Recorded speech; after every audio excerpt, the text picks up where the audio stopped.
In order to achieve everyday financial success, we've got to have a plan. Most people jump right to the numbers and the budget items, but I want you to back up a bit from that. I want you to think about who you are, what's most important to you, the goals that you want to achieve, and how you're going to do that. And then we can get to the numbers. We'll talk about that more later. In this section, we're going to talk a little bit about some of the barriers that get in the way of our success and what we can do to overcome them. There are 4 key things that I want you to be thinking about. The first one is your money scripts. It's possible you've never heard that term before. In short, a money script is essentially your attitudes and beliefs about money. What's most important about those is that sometimes they can impact our behavior without even knowing about it. When we have that awareness of our behaviors, we can start to ask questions about them and even challenge ourselves to do something different that may work out better for us in the long term. Another thing that can get in our way is our emotions.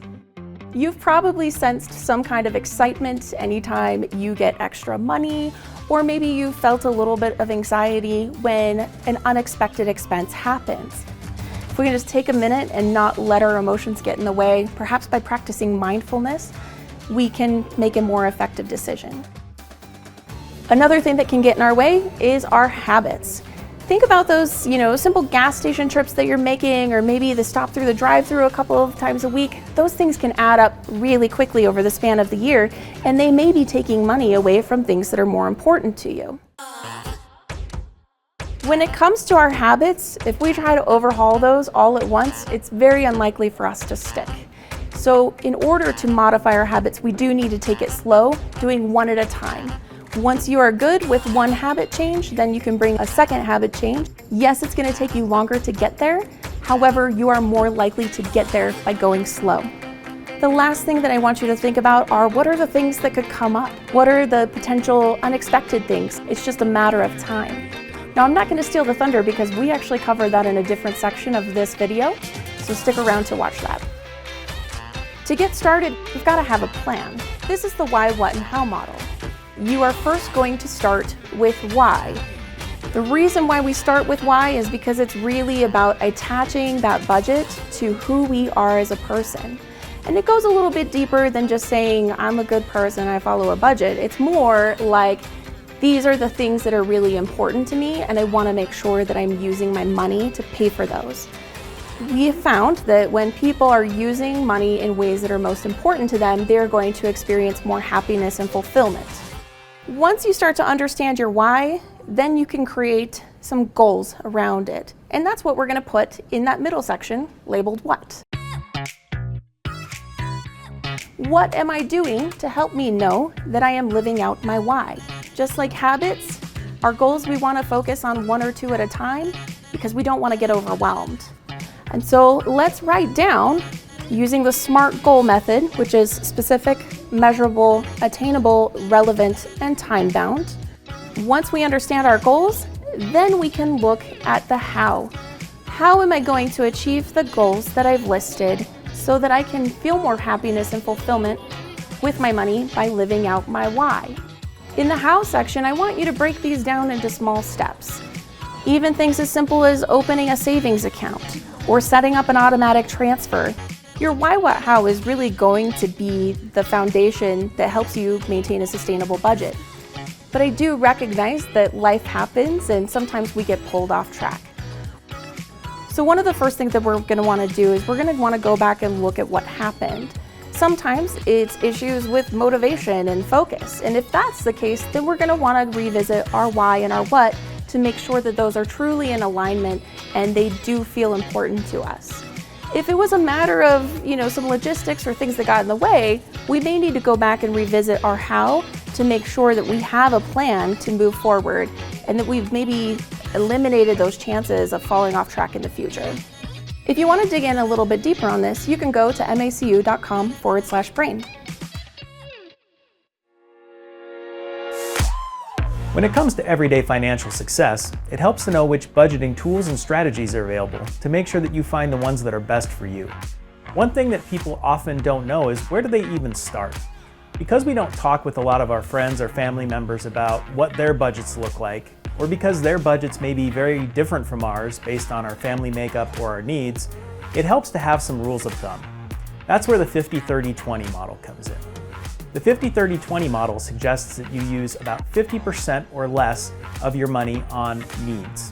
Then you use about 30% or less of your money on wants, and then 20% or more can go towards savings. By looking at your spending this way, you can determine whether you're spending maybe too much on your needs, too much on your wants, or not saving enough. And you can see where are there ways that I can adjust to get more in line with that spending model. One of the oldest budgeting methods is the envelope method. My grandma actually used to use this method. My grandpa would go and get his paycheck cashed out, and he would bring the cash home, and my grandma would put money inside of envelopes that were marked for things like mortgage, clothing, food. And because she knew how much money she had in each envelope, when the money ran out, she knew that she was done spending for the month in that category, or she would have to borrow from another envelope in order to pay for those costs. Now, I don't know about you, but these days I don't use a whole lot of cash. So the good thing about the envelope method is it works digitally as well. You can set up secondary savings accounts with many of your financial institutions, and many of them will allow you to name those secondary savings accounts. So you can have a car budget, you can have a grocery budget, you can have savings budgets for different categories, and they all live inside of your digital envelopes. Now, if you want even more specificity, you can do something called the zero-based budgeting method. With the zero-based method, what you're doing each month is starting over with your budget so that you can adjust for the things that you know are going to be different that month compared to some other months. So if you know that you're going to spend a lot more money on, say, clothing because it's a back-to-school month for the kids, you can increase the amount of spending on your clothing budget for that particular month. As long as everything balances out to zero, then you're good. And there are some tools that allow you to use this method specifically that you can find. Some are free, some are paid, but you can use those tools to specifically do the zero-based budgeting method. And speaking of tools, there are many different ways that you can go about this. One thing that people should be aware of is just because you've tried one budgeting method or one tool and it doesn't work for you, that doesn't mean budgeting won't work for you. What it means is you haven't found the right tool or combination of tools and systems that are going to work for you. So don't be discouraged.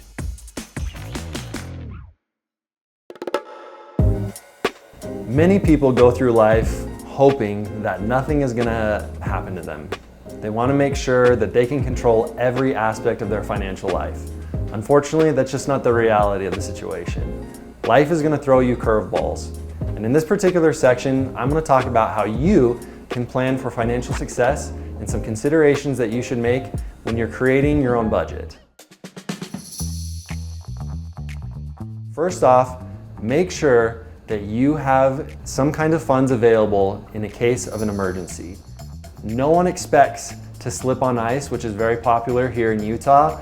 How many people have fallen down their stairs and unexpectedly got injured? No one expects being diagnosed with an illness.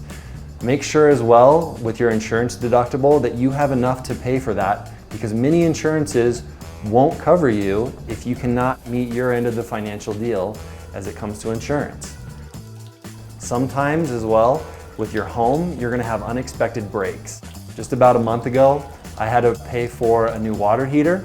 It was about 7 o'clock in the morning. I was going to jump into the shower, get ready for the day, and I was met with icy cold water. Very bad start to the day. But those types of things are very costly sometimes, and in many ways, they're very necessary. Have some kind of financial plan in place and make sure that it's in your budget. COVID-19 was a big eye-opener when it came to a reduction in hours or even job loss. Hopefully nothing of that magnitude ever comes up again, but if you do have some kind of reduction in hours, something occurs maybe due to your illness or maybe due to some kind of injury that you had, make sure that you have backup funds to pay for your rent, your mortgage, any kind of grocery or any kind of expense that's absolutely necessary to survive. Even though life may throw some curveballs at you, you can also plan for things that you want to do in the future. This can include home repairs. Maybe that bathroom or maybe that kitchen has sat too long in its current state and you want to finally redo it. If you can have some kind of plan and some kind of savings account that will help you save, it makes it a lot more accessible, and really those futuristic dreams are much closer to you than what you think. If you're struggling with, oh, darn it, I went over the amount of money that I budgeted for, maybe something that you can try is called a spending range. So instead of a hard $35, maybe it's between $30 and $40. Psychologically, what that allows you to do is give yourself a little bit of room for error while still being successful. So instead of thinking, darn it, I went over again, I need to redo my whole budget, it's, oh, I still am within the limit that I set, I can be happy with that result. One last final tip whenever you're setting your budget, for some people, having to actually move money is the most difficult part. And so by automating these changes, it makes it a lot easier. For example, when your paycheck comes into your checking account, maybe you move $50 automatically to your savings account before you have any chance to touch that money. Emotionally, it makes it a lot easier, and for your time, it's one less thing that you have to do. Well, now it's time to add it all up. It's a really simple formula, credits versus debits. You're going to want to try prioritize your spending by listing what your why, what, and how model is. Think about how you can reduce your expenses. Things like evaluating your preference purchases. Are there things that you spend money on that maybe you can reduce or totally eliminate? What about your subscriptions? Are you paying for several but only using one or two? What are your 2 top favorites? Use those and then cancel those other subscriptions. Revisit some of your habits. Try planning ahead for things that are coming up. Things like birthdays, anniversaries, and different kinds of celebrations. Things happen. Do you have enough put away in an emergency account? And then wait. When you are doing your online shopping, put that in the cart, walk away. Give it a couple of minutes, maybe a day or 2. If it is still something that you need, does it align with what your financial goals are? Go ahead and get that purchase. If you find yourself struggling with the budget because your monthly utility bills change, reach out to the utility company and see if they'll work with you on establishing a fixed payment every single month. Your financial situation is very temporary. Look at ways that you can increase your income. Maybe it's getting that second job, utilizing a talent or a skill, where maybe you like to walk dogs or you have an art talent that you can share. Look at the things that you have that you're not using at home. Do you have room full of furniture that never gets used? Can you put that on one of the online sites and sell it and make some extra money? We hope you found this helpful, but know that there's additional resources for you. Here at Mountain America, we offer complimentary one-on-one financial coaching. Just scan the QR code on the screen and schedule a time that's convenient for you.